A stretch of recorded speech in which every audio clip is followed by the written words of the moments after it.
I'm Brick. Thank you for taking the time. I appreciate it. Yes, sir. Big fan of what you guys do over here. You know, very familiar with just the whole internet money. But me and Joey from the founder of Chiefers, and he works for Alamo, have been talking about getting this interview in for a while. So let's get it. We see the Heelys. The Heelys are in heavy rotation right now. Who's better, you or Kid Laroi on the Heelys? Me, 100%. I feel like maybe someday the student will pass the teacher in skill, but right now I'm up here and that was his first day on the Heelys because I got them for him. So right. So you're setting the standard for how it's supposed to go. Okay. Yes, I would say that 6 months from now, if Heelys are the big thing in rap, I can say that I started the movement. I'm bringing them back. And we need it. Who do you think in the game would be good on Heelys that you wouldn't expect to be good? Producers or artists or whoever. I feel like P&B Rock could be really good because he's like tall as fuck. I feel like he could just be fucking cruising, you know? Like I feel like he would just be going crazy on him. Yeah, he'd be light on his feet for sure. I don't know like aerodynamic wise, but like yeah, I feel that. But that's a solid argument right there. Well, back to some music shit. You produced for like Tekka to Gucci to Got It and Mozzie. Like what cuts stand out most in your career so far, and what was like the most fun making for you? I feel like almost all the records that have come out, there's always some like little story behind it. Like Brotherly Love by Got It and Key, that one will always be like dear to my heart because it was the first song that was like a major song that ever came out. That one, I remember I played like the tin whistle in the background and like voice memoed it to myself. So that one I'll always remember just like being in my bedroom back home and like voice memoing the tin whistle. And it's like, if you listen very close in the background, there's that. Mosey Live This While is also a cool one because I remember making that one on like, I was going to community college for a little while and I made it like on the school laptop. And I remember like, if I had paid attention in class rather than making that melody, like would I even be here? Because that song is like one of the biggest produced, you know? Shit would just be different. It's just that path that you coincidentally took, and look at that. I'm pretty sure you're happy you made that beat on that fucking laptop.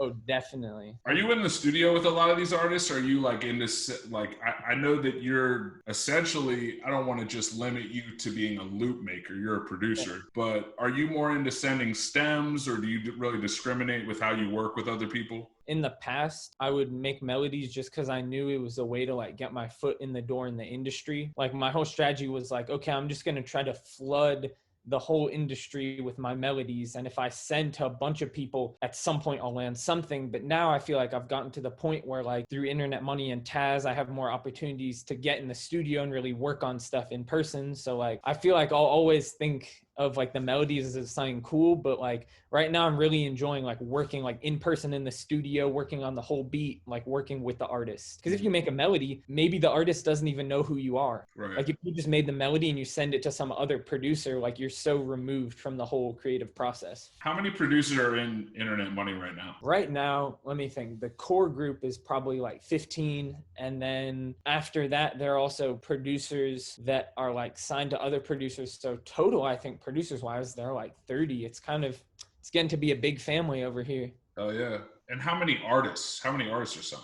Maybe like 6 or 7. I know, for instance, like me and Ty Fontaine, we have like almost 100 songs together since we started like working, and like there's Lil Spirit and Tux, and like I don't know, we got a nice little roster over here. With the team that size, like how do you guys avoid the ego and just kind of keep churning out the hits, like just avoiding distractions of the headspace, if you will? In the end, you just got to think about it as like a win for you is a win for everyone. And you got to like not worry about the little percentage points. Like if I'm in the studio and I'm working on a beat and there's someone else there from Internet Money, I'm going to be like, yo, you want to like add something to it. And I don't care about like the publishing percentage or whatever. And I think that everyone, we just like try to keep that mindset of like all sharing the wealth and like all kind of working towards this greater goal of Internet Money being this like big successful thing. If you just worry about yourself and you worry about like the little percentage points on songs, then it all just gets messy, you know? Like I don't care if I have a song where I worked on it with 4 other people, you know? Like if I worked on it with 4 other people,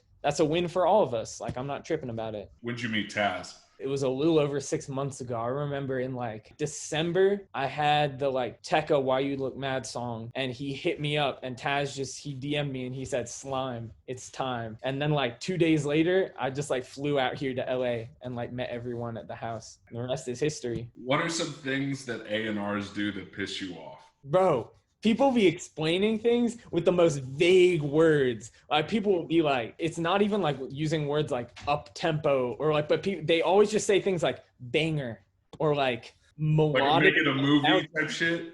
Yeah, and it's like, I don't know what you mean when you say melodic, bouncy, up-tempo banger. Right. I've had someone say mid-tempo. What does mid-tempo mean? I'm not like... Right, it's all opinion and perception. Are drum kits and loop kits something that every producer should consider selling? I think that everyone should at least consider it as an idea. Like maybe for some people it doesn't make sense, but like definitely for me, like that, especially in the past, that was like a pretty good stream of income. And you can also like, if you sell a loop kit, then maybe you can get a song off of one of those loops in that kit too. So like, it's definitely something that people should consider, because there are a lot of people in the industry who are maybe have a placements and stuff and seem very successful, who could be making less money than someone who just sells drum kits and loop kits online. Yeah, and it's good to have like, if you have multiple streams of income, then if you have a dry spell with placements and you don't have a song come out for a couple months, you're not scrambling, you know, because you have these other things to fall back on. Rank these three: Logic, FL Studio, or Ableton. I'm gonna say FL number one, because I feel like I'm so used to doing drums on there.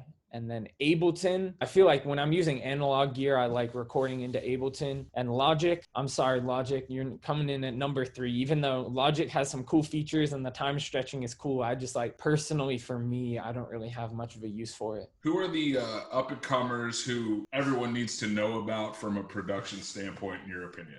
I'm not trying to be biased, but my guy, OK Tanner, he had the Juice and Trippy song, Tell Me You Love Me. He produced that with Nick. And he has some crazy songs like this song, Moments by Ty Fontaine. Yeah. And just overall, I feel like 6 months, a year down the line, like we have this Kid Laroi song called Tell Me Why that has a Lyrical Lemonade video on the way. And he's going to be big in terms of people who aren't internet money. Shit.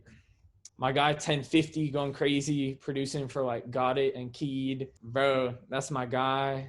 And Foreign got him. He's going crazy out of like Europe. He had shit on Roddy's last album, and me and him did the Mosey song, Live This Wild. Yeah, I don't know. When did all the music click for you? Have you always been kind of a musical personality, or was this always an interest? Were you into sports when you were younger, or did it just kind of always aim towards music? When I was younger, I played some piano and I was like decent at it. It's been a little over 3 years now. I remember seeing like an internet money tutorial in my recommended on YouTube. And this was like a little bit before my 15th birthday. And I just saw it and I clicked on it and I was like, yo, this seems cool. They're making beats. That's crazy. And I remember just watching like Nick's tutorials, and like finally I was making beats. And I remember I got my first like sale off of posting stuff on YouTube. And that was the moment where I was like, wow, I just made like $100 off of music. Oh, yeah. And like, I've always been like decent at music stuff, but it really started clicking when I like downloaded FL Studio and started putting in like 5, 6, 7, 8 hour days into it. Oh yeah. If you put the time in, it's going to get better regardless. So facts. How does a day for you go? Like when you wake up, what's the first thing you do if you're just kicking shit and you're making music, or, you know, it's just a random Tuesday or Wednesday? For the last month, I've been at this studio like every single night working with artists. So I'm probably waking up at a good like 9:30, ordering some like maybe an acai bowl off Postmates. Okay. Gotta get the acai bowl with the like coconut flakes and the almond flakes and the goji berries. Eat that. You consider yourself decently healthy? I feel like it's like 50-50. I like half of the stuff I eat is just like trash and half of it is like healthy stuff. I'd like to say it cancels out, but it probably doesn't. It doesn't, but hey, man. It doesn't at all, dude. But yeah, I probably wake up, have my acai bowl, make some beats, hang out with my freaking internet money friends, and then go to the studio probably at like 6 and then be there until 5 in the morning. What's the best food in LA? You know? It could be a couple of different things. It doesn't have to be one definitive. I gotta say shout out to Dave's Hot Chicken. They got the best hot chicken in LA. Is that the super spicy shit? There is a super spicy one, but there's a scale of spice going from mild to like the hot one. Don't get the hot one. That Right. will I heard it's not even worth it. It isn't, but the like mild one, you get it. It comes with like a slider that has like the nice bun and the like crispy chicken. It comes with their special sauce. Like, Yes, sir. bro, it's hitting. It's hitting. It is. Who's the weirdest person in internet money? Not in like a negative way, but who is just the goofiest, most awkward person in that group? I'm gonna have to say my guy Manso, coming from Argentina, going crazy with the loops. Every day we fucking play pool against each other, and sometimes he'll say some funny ass, like weird ass shit. It's just lost in translation type feel. Yeah, but dude, just in general, the vibe over here, it's like friends hanging out. Oh yeah, that's what it seems. That's what it gives off. Bro, it's just vibing and chilling and eating acai bowls and hanging out. I don't know. What are some things that you hate about the industry so far? Stuff takes so long. Like you can hear about an opportunity or find out about something, or you can sign paperwork and you don't get paid for like months sometimes. Even with like some of the best like lawyers and attorneys behind me, like stuff just takes a long ass time. Like for some of the placements I've just gotten paid recently for them. Like stuff, it's not like you get the placement and it comes out and you're just like cha-ching, money in my bank account. Right. There's just so much like time in between things happening. Have you lost out on money through some bad deals, or just, early on in the game not knowing about how to handle paperwork? I mean, I don't want to like go into too many details on some situations that happened in the past, but before internet money, I remember like I was just out there kind of by myself almost, like I didn't have like a whole team to represent me. And there were a couple songs, like there's some songs out there that like I don't have credit on, but I did the melody on, and the paperwork just got like screwed up and I got screwed over because I didn't know any better. So I'm happy to be in the situation I'm in now. Like I definitely feel like I don't have to deal with all the business shit anymore and it just gets handled. Are there any words of advice for the kids who are trying to catch your ear or your eye, or even try to take your spot, You just have to like be you and find a unique take on things. Because I feel like some people, when they see what I'm doing, what they take away from it is like, okay, I'm going to have the exact same branding and do the exact same things as Rio. When in reality, what you have to do is like take a look at the whole scene of everything and figure out a way that you can do something different than what other people are doing. And then just fucking go for it and do it and believe in yourself. And like, if it's meant to be, it'll just kind of come together. Like sometimes stuff will happen for me where I'm like, damn, this shit, maybe it's just like meant to be that all this stuff just comes together. I don't know. Do you believe in fate and destiny, or are you kind of like, if you work and keep your head down, the things will happen? I kind of think it's a blend of both. I feel like it's some of both, definitely. I feel like some people can have the attitude of like, no matter what, it'll happen if it's meant to be, and then they don't work as hard. And that's definitely not what I mean. Like I think that you got to put in that work, push yourself. There is also a little bit of that element where sometimes things happen and it just feels like it is meant to be. Like if I hadn't made that melody for that Tekka song, like if I had just been like, I'm going to go to bed instead of making it, then Taz maybe wouldn't have noticed me. I don't come out here. Maybe I'm chilling at home in Portland, not out here, What's next? I know you guys have the big compilation project coming out, and there's always work dropping every week from you guys. So what's in the next upcoming months? Let me see. I got 2 on Kid Laroi's next album.